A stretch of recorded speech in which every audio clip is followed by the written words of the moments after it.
everybody, this is Chad. Sorry that the water is a bit goofy. I just scraped the tank and fed the fish some reef stew. So there's all sorts of stuff everywhere. But what I want to talk about is this fish right here. This is a green spotted scat. And if you've seen it before, you know it's not a marine fish. It's a brackish water fish. And there's a reason it ended up in my tank. I had it in a different tank. That tank sprung a leak. So as an emergency, I had to put it in here. Even though it is a brackish water fish, I had it acclimated to full marine. So it was a fine transition. But the reason I ended up with this fish was as part of the Aiptasia video series.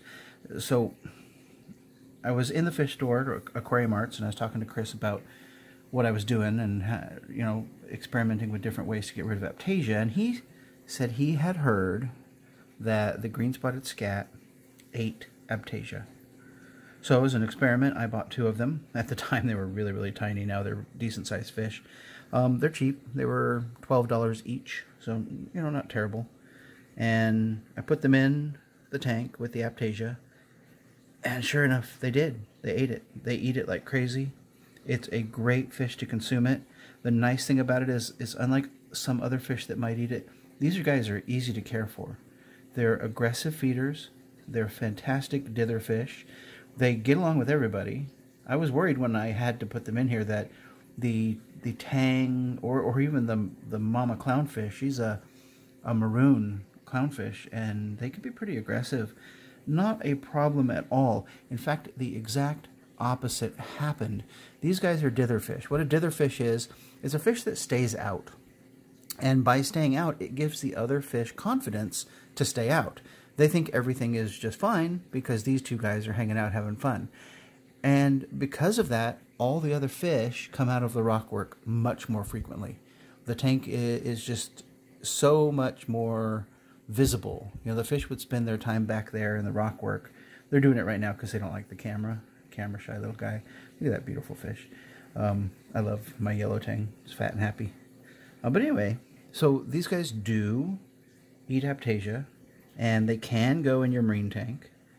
So far, they've not picked on any of the mushrooms, corals, or rock flower anemones, or anything like that in here. They will 100% eat SPS.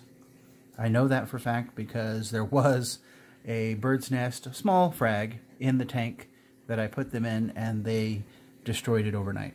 So they're not reef safe if you have SPS, but they seem to be at least reef safe for soft corals. But that's an important distinction to understand. I would not put them in a tank at all with soft corals. I've not tried them with large polyp stony corals, so I can't say for sure. I would hesitate. Absolutely no for small polyp stony corals, but yes for soft corals. Now, another interesting fact is, as you can see in this tank, it's a bit overrun by vermitid snails, and there aren't many things that will eat vermitid snails. And even though these guys haven't really gone to town on them, I have observed them eating the snails they can get to. So they have removed some of them, at least, from the tank. I'm not sure that they really care to eat them, but that's just an interesting thing. And by the way, getting rid of vermitid snails is on my list of things to do and to video. But I'm researching because they're really not hard, I mean, not easy to get rid of because of the nature of the beast. But that's a different video. Anyway, so Aiptasia killer, yes, for green spotted scat. Good fish, friendly fish, easy to care of, very hardy, eats anything. It eats meaty foods, it eats algae. It seems to get along with even tang and clownfish, and doesn't pick on anybody. Doesn't pick on the little goby guy, doesn't pick on the clownfish. It may be because I have 2 of them and those 2 have been together forever. I don't know if they're a mated pair or not, but they sure like each other. But anyway, I just want to share that with you because it's not a fish you commonly will see in a reef tank or even think about getting for a reef tank. So I will list it as not reef safe when you're talking about large polyp or small polyp stony corals, but safe for things like the zinnia. I have mushrooms in here. I have some rock flower anemones, a couple other softies. Fine with those. But again, be careful with anything else.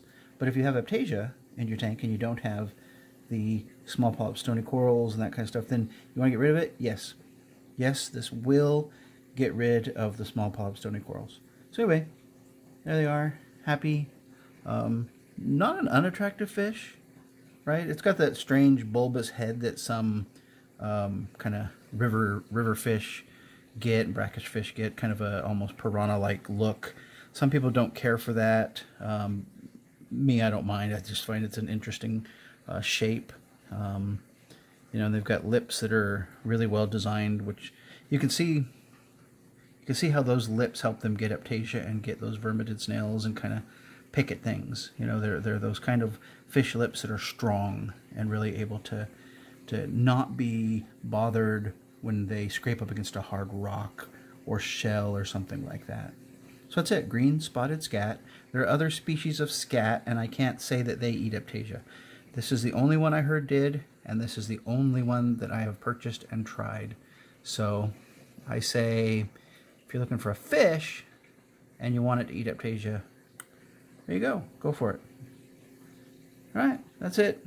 Thanks for watching, and we'll keep going. There's a couple more Aiptasia things that I will try, but the problem is I keep running out of Aiptasia and can't perform my tests. So the hope of that is that, hey, you can get rid of Aiptasia, and it doesn't have to be a plague, and there are lots of ways to do it.